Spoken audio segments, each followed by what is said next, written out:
Good afternoon বন্ধুরা, শুভ দুপুর চলে আসলাম। দেখো আজকে মহাশিবরাত্রিতে আমার সকল বন্ধুদেরকে অনেক অনেক শুভেচ্ছা এবং ভালোবাসা। মহাদেবের কৃপায় তোমরা সবাই খুব ভালো থেকো এবং সুস্থ থেকো।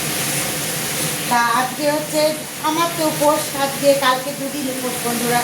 কেন আজকে তোমার তো বেশি লাগবে 4টের সময়, আর কালকে ছাড়বে তোমার 5টা করাতে ছাড়বে।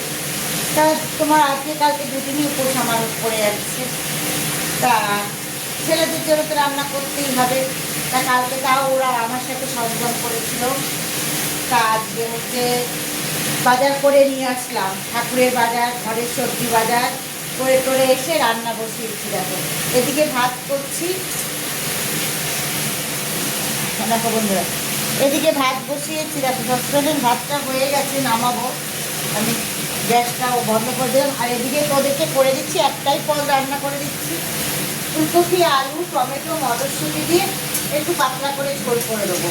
তাতে কী বলতো, ডালেরও কাজ হবে আর তোমার একটা সবজিও হবে, খেতেও সুবিধা হবে মেখে। তা আজকে দুপুরের মেনু বন্ধুরা এটাই। তা এখনও কাজ বাকি, ছাদের গাছে কালকে জল দিয়েছি, আজকে আর দেবো না। আর নিচের গাছতে জল দিতে যাবো, জল হচ্ছে টাইমের জল এসে গেছে, 12:30 বাজে। তাহলে চলো, তোমাদের সাথে অনেক গল্প করলাম। তাহলে এখনকার মতন টাটা। আর ভিডিও ভালো লাগলে লাইক কমেন্ট শেয়ার করতে ভুলো না। ওই জানি লাইক কমেন্ট শেয়ার বলেও লাভ নেই, করে কেউ করে না, তাও বলছি আমার তরফ থেকে। তাহলে টাটা, বাই।